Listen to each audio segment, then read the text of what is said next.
కాషాయ కోట కాషాయ జెండా పశ్చిమ బెంగాల్లో మొట్టమొదటిసారి ఎగరబోతోంది. సో లేటెస్ట్ అప్డేట్స్ ఏంటి మీ దగ్గర?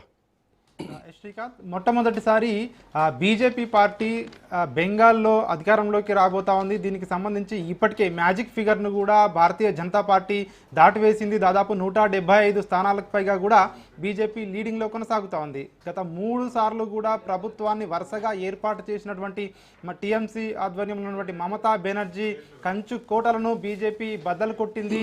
ఎట్టి పరిస్థితుల్లోనూ ఈసారి పశ్చిమ బెంగాల్లో అధికారంలోకి వస్తామని చెప్పేసి కూడా మొదటి నుంచి కూడా ప్రధానమంత్రి నరేంద్ర మోడీ, అమిత్ షా, బీజేపీ అధ్యక్షుడు నితిన్ నబీన్ వీళ్ళందరూ కూడా ఏదైతే ధీమాతో చెప్తా ఉన్నారో దీనికి సంబంధించి ఈసారి బెంగాల్ మా టార్గెట్ అని చెప్పేసి కూడా మొదటి నుంచి చెప్తా ఉన్నారు. దీనికి సంబంధించి ఈసారి మనం ఒకసారి ప్రచార సరళిని చూసుకున్నట్టయితే బీజేపీ 2021లో అవలంబించినటువంటి ప్రచార సరళికి భిన్నంగా ఈసారి ప్రచారాన్ని నిర్వహించడం జరిగింది. గతంలో అగ్రెసివ్గా మమతా బెనర్జీపై విమర్శలు చేస్తూ దూకుడుగా వెళ్ళినటువంటి ప్రభుత్వం, అదే కేంద్ర ప్రభుత్వం గతంలో మాదిరిగా వెళ్తే ఈసారి అధికారం చేపట్టడం సాధ్యం కాదు అని చెప్పేసి తన వ్యూహాన్ని మార్చుకొని సాఫ్ట్గా విమర్శలకు పరిమితం అవుతూనే స్థానికంగా ఉన్నటువంటి సమస్యలను, అదేవిధంగా చొరబాటు సమస్యలు ఏవైతే ఉన్నాయో వీటిని ప్రధానంగా హిందుత్వ ఎజెండాను అమలు చేయాలని చెప్పేసి కూడా బీజేపీ భావించింది. ఇందులో భాగంగానే మనం చూసుకున్నట్టయితే ప్రధాని నరేంద్ర మోడీ 14 బహిరంగ సభల్లో ఈసారి 2 విడతల్లో జరిగినటువంటి వెస్ట్ బెంగాల్ ఎన్నికల్లో ఆయన పాల్గొనడం జరిగింది. దాదాపు 8 బహిరంగ సభల్లో కేంద్ర హోంశాఖ మంత్రి అమిత్ షా పాల్గొనడం జరిగింది. ఈసారి వ్యూహాత్మకంగా ముందుకు వెళ్ళడం జరిగింది. ఎన్నికల ప్రచార సరళిని మొదటి నుంచి కూడా పార్టీ అధినాయకత్వం రాష్ట్ర నాయకత్వానికి వ్యూహాత్మకంగా వ్యూహాలు అమలు చేస్తూ ఏ విధంగా ముందుకు వెళ్ళాలని చెప్పేసి కూడా దిశానిర్దేశం చేస్తూ ఎప్పటికప్పుడు కూడా ఆ పరిస్థితిని సమీక్షించుకొని ఎన్నికల ప్రచార సరళిని మొదలుకొని ఈరోజు రిజల్ట్ వచ్చేంత వరకు కూడా ఒక ప్రణాళికాబద్ధంగా బీజేపీ ముందుకు వెళ్ళడం జరిగింది. ఇందులో భాగంగానే ఈరోజు 175 స్థానాలకు పైగా కూడా బీజేపీ లీడింగ్లో కొనసాగుతూ ఉంది. ప్రధానంగా ఈ గెలుపుకు మరిన్ని కారణాలు ఒకసారి మనం చూసినట్టయితే బీజేపీ ఈసారి బెంగాల్లో అధికారంలోకి రావడానికి కొన్ని ముఖ్యమైనటువంటి హామీలను కూడా ఈసారి బెంగాల్ ప్రజలకు ఇవ్వడం జరిగింది. బెంగాల్ మహిళలను ఆకట్టుకునేందుకు ఏదైతే ప్రతి మహిళలకు కూడా 3000 ఆర్థిక సహాయం చేస్తామని చెప్పేసి కూడా ఎన్నికల మేనిఫెస్టోలో బీజేపీ పెట్టడం జరిగింది. దీంతో పాటు నిరుద్యోగ యువతను ఆకట్టుకునేందుకు నిరుద్యోగ భృతిని కూడా 3000 ఇస్తామని చెప్పేసి బీజేపీ ఇప్పటికే ఎన్నికల మేనిఫెస్టోలో ప్రకటించడం జరిగింది. ప్రధానంగా చొరబాటుదారులను, బంగ్లాదేశ్ నుంచి వచ్చే చొరబాటుదారులను అడ్డుకుంటాము. దీదీ ప్రభుత్వం మొదటి నుంచి కూడా చొరబాటుదారులకు అండగా ఉంటుంది. ఎట్టి పరిస్థితుల్లోనూ దేశ సమగ్రత విషయంలో ఇట్లాంటి వాటికి చోటు లేదని చెప్పి బీజేపీ మొదటి నుంచి చెప్తా ఉంది. చొరబాటుదారులు, అదేవిధంగా ఎస్ఐఆర్ అంశంలో ప్రధానంగా ఈ ఎన్నికల్లో ఎస్ఐఆర్ అంశం కీలకంగా మారింది. ఎస్ఐఆర్లో దాదాపు 90 లక్షల ఓట్లను వెస్ట్ బెంగాల్లో ఈసీ తొలగించడం జరిగింది. వీటికి సంబంధించి ఇప్పటికే మమతా బెనర్జీ సుప్రీంకోర్టు వరకు కూడా వెళ్ళిన పరిస్థితి మనం చూసాం. అయినప్పటికీ కూడా ఎస్ఐఆర్ను సుప్రీంకోర్టు కూడా సమర్థించింది.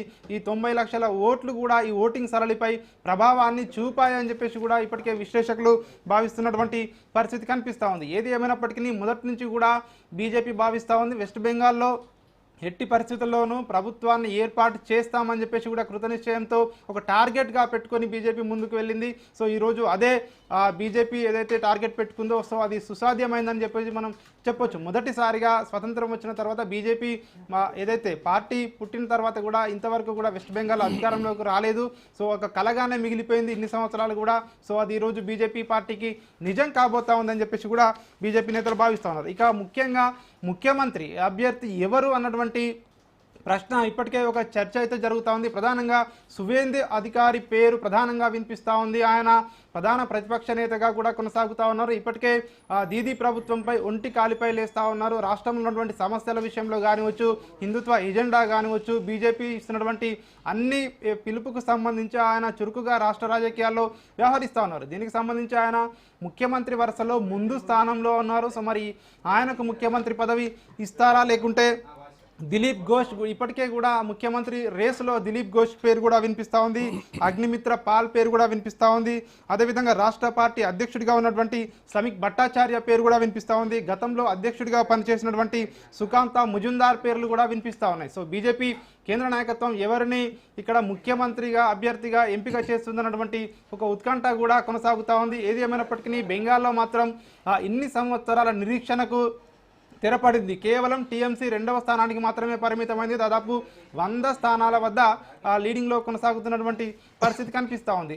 బీజేపీ దాదాపు 175 స్థానాలకు పైగా కొనసాగుతూ ఉంది. ఇంకా కూడా పెరిగే అవకాశం ఉన్నట్టుగా కూడా ప్రస్తుతం ఉన్నటువంటి ట్రెండ్స్ను చూస్తే కనిపిస్తూ ఉంది. టీఎంసీ మాత్రం కేవలం కేంద్ర ప్రభుత్వంపై విమర్శలను ఒకటే నమ్ముకుంది. కేంద్ర ప్రభుత్వం కక్షపూరితంగా రాష్ట్రంపై వ్యవహరిస్తూ ఉంది. రాష్ట్రానికి నిధుల విషయంలో కానివచ్చు, అదేవిధంగా ఒక కమ్యూనిటీకి సంబంధించి ఓట్ల తొలగింపు కానివచ్చు, కేంద్ర ప్రభుత్వ ఉద్యోగులను అడ్డు పెట్టుకొని మాపై ఇక్కడ రాష్ట్రంపై పెత్తనం చెలాయించాలని కేంద్ర ప్రభుత్వం చూస్తుందని చెప్పేసి కూడా పదే పదే ఏదైతే విమర్శలు చేసిందో, సో అవన్నీ కూడా టీఎంసీ పార్టీకి నెగిటివ్గా మారాయని చెప్పేసి కూడా విశ్లేషణలు వస్తూ ఉన్నాయి. ఎందుకంటే కేవలం కేంద్ర ప్రభుత్వాన్ని బదనాం చేసే విధంగా తరచూ కూడా చేసిన విమర్శలు కూడా ప్రజల్లోకి బలంగా వెళ్ళలేదన్నటువంటి ఒక చర్చ కూడా ప్రస్తుతం అయితే జరుగుతూ ఉంది. సో ఈ నేపథ్యంలోనే బీజేపీని ప్రజలు విశ్వసించారు. బెంగాల్ ప్రజలు బీజేపీకి పట్టం కట్టారని చెప్పేసి కూడా ఈ రిజల్ట్ చూస్తే మనకు అర్థమవుతుంది. ఇక కాంగ్రెస్ పార్టీ విషయానికి వచ్చినట్టయితే దాదాపు కాంగ్రెస్ పార్టీ బెంగాల్లో తుడిచిపెట్టుకుపోయినటువంటి పరిస్థితి కూడా ప్రస్తుతం మనకున్నటువంటి రిజల్ట్ను చూస్తే కనిపిస్తూ ఉంది.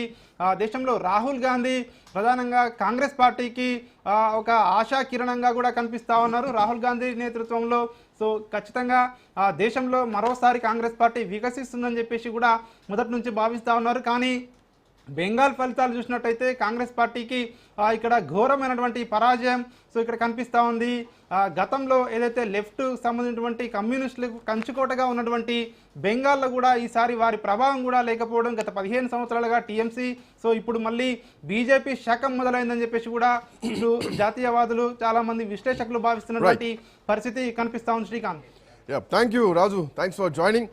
మొత్తానికి 2026 జరిగినటువంటి ఈ ఎన్నికలు బెంగాలీ గుర్తింపు అన్నటువంటి ఒక సెంటిమెంట్తో జరిగింది. సో ఢిల్లీ భూస్వాములు అని మమతా బెనర్జీ కామెంట్లు కూడా చేయడం జరిగింది. సో ఢిల్లీ వర్సెస్ పశ్చిమ బెంగాల్ లాంటి ఎపిసోడ్ మారిపోయింది. పశ్చిమ బెంగాల్లో గెలవడానికి దరిదాపు 17 రాష్ట్రాల భారతీయ జనతా పార్టీ ముఖ్యమంత్రులంతా ఏకంగా నరేంద్ర మోడీ, అక్కడెక్కడ ముఖ్యమంత్రి ఫేస్ లేదు, ముఖ్యమంత్రి అభ్యర్థి ఎవరు అన్నది ఇప్పటికీ క్లారిటీ లేదు. బట్ బీజేపీకి ప్రజలు మద్దతు ఇచ్చింది స్పష్టంగా కనిపిస్తోంది. మమత కంచుకోట భారతీయ జనతా పార్టీ ఢీ కొట్టేసింది, ప్రభుత్వ ఏర్పాటు దిశగా అడుగులు వేస్తోంది. సో భారతీయ జనతా పార్టీకి ఈ పశ్చిమ బెంగాల్ ఎన్నిక చాలా కీలకమని చెప్పాలి. ఒకవేళ ఇక్కడ ఓడిపోతే ఇక భారతీయ జనతా పార్టీ భవిష్యత్తు ప్రమాదంలో పడేటువంటి పరిస్థితులే ఉండేవి. ఎందుకంటే ఈ మధ్యకాలంలో డీలిమిటేషన్, మహిళా రిజర్వేషన్ బిల్లును ఓడింపజేసి ప్రతిపక్షాలు ఎంత గట్టిగా బలంగా ఉన్నాయో దేశానికి చూపించాయి, ప్రతిపక్షాలు కూడా ఎంత గట్టిగా ఉన్నాయో అర్థమైపోయింది.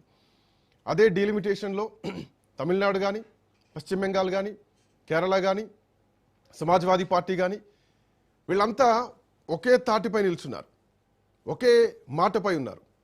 సో వీగిపోయింది. సో తర్వాత పశ్చిమ బెంగాల్లో ఒకవేళ ఓటమి పాలైతే కనుక ఖచ్చితంగా ఢిల్లీ పునాదులు కదిలేటువంటి పరిస్థితులే ఉండేవి వాస్తవానికి. బట్ ఒక ఊపిరి ఓసినట్టు అయిపోయింది పశ్చిమ బెంగాల్లో భారతీయ జనతా పార్టీకి గెలుపు. ఈ గెలుపు తర్వాత ఇంకా భారతీయ జనతా పార్టీ స్పీడ్ పెరిగేటువంటి పరిస్థితులే కనిపిస్తున్నాయి. అందులో రామరెడ్డి గారు, భారతీయ జనతా పార్టీ సీనియర్ నాయకులు, మిట్టా నరసయ్య గౌడ్ గారు, కాంగ్రెస్ పార్టీ నాయకులు మనతో పాటు జాయిన్ అవుతున్నారు. రామరెడ్డి గారు, కంగ్రాచులేషన్స్. ఒక గెలుపు మొత్తం